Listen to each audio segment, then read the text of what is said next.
Hi guys.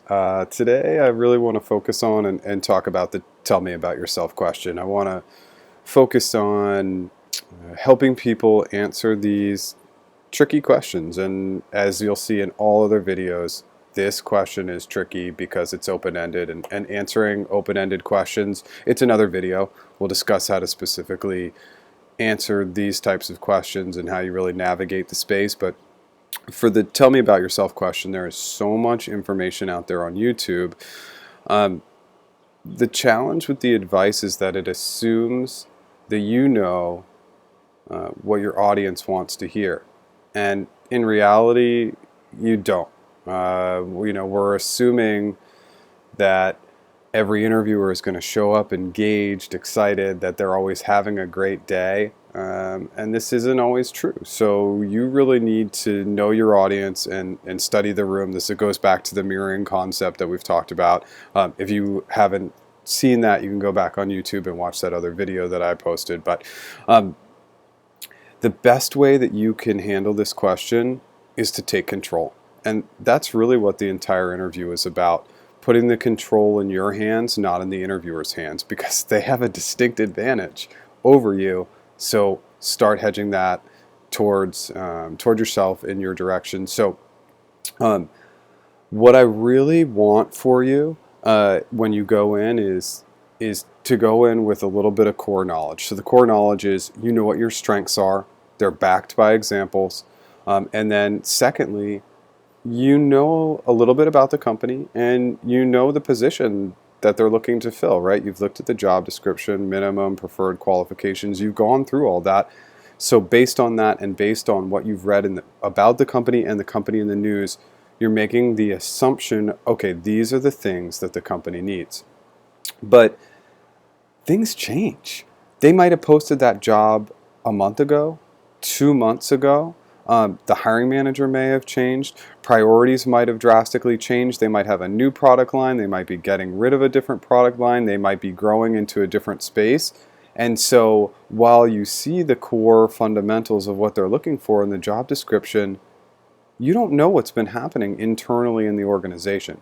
And this is really your opportunity to take control and get in the right space and ask the right questions. So if somebody asks me the tell me about yourself question, what I do is I essentially say, Sue, it's obviously a great question, a question I'm familiar with, and what I can tell you is my three core key skills and strengths are A, B, and C.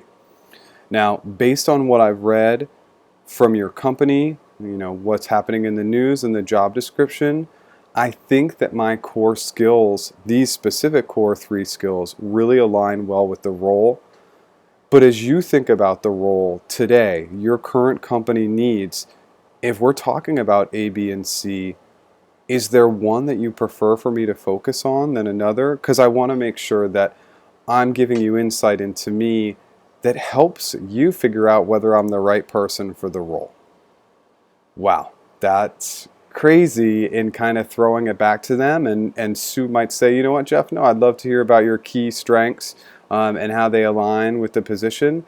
But sometimes, maybe it's 25%, maybe it's 30% of the time, Sue's going to say, you know what, I really want you to focus on B. Because B seems to be where we're having a challenge in finding the right candidate. B seems to be our current company's priority.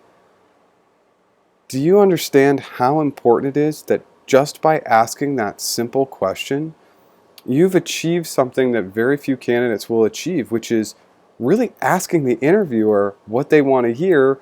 When the interviewer tells you what they want to hear, you tell it to them. It may be a little bit tricky for some people to respond to a question with a question, but that's really not what's happening. You are giving them upfront information. You're really just trying to hone in on, okay, what do they really need and what do they really want to hear? And I think that that's what's lacking in the other YouTube videos is there's this assumptiveness of static. And there's nothing static in corporate America. Things are always moving, changing, and also the interviewer. If they come in, they're having a bad day, they're not engaged, they're not excited, If you throw them right back into the conversation within 15 to 20 seconds of answering that question, you've brought them up. You've kind of put them in that space where they're like, oh my goodness, this is somebody who's going to engage and not just give me this crafted, catered answer that they've practiced over and over again, right? Don't go back through your career and tell them about all that stuff. Don't talk about your personal stuff. Focus in on your core skills and how they align to the role, and then see if there's a core skill set that they can derive from that list of three that's really going to match for their current position and current needs. Again, this strategy isn't for everybody, but I have given this coaching before, and I have seen incredible success by taking this path. Remember, not every company is going to ask this question, but if you get comfortable in answering this type of question in this type of space, your success is going to be crazy, because you're really thinking about the role, the position, and how your skills align. So whether you get that question or not, thinking in that space will help you have success. So I really hope that this helps. In the comments below, please let me know if you have any questions, and always, if there's other content, other questions that you'd love to have me explain how to answer in the best way that I know how, please let me know. Again, my name is Jeff. Thanks so much.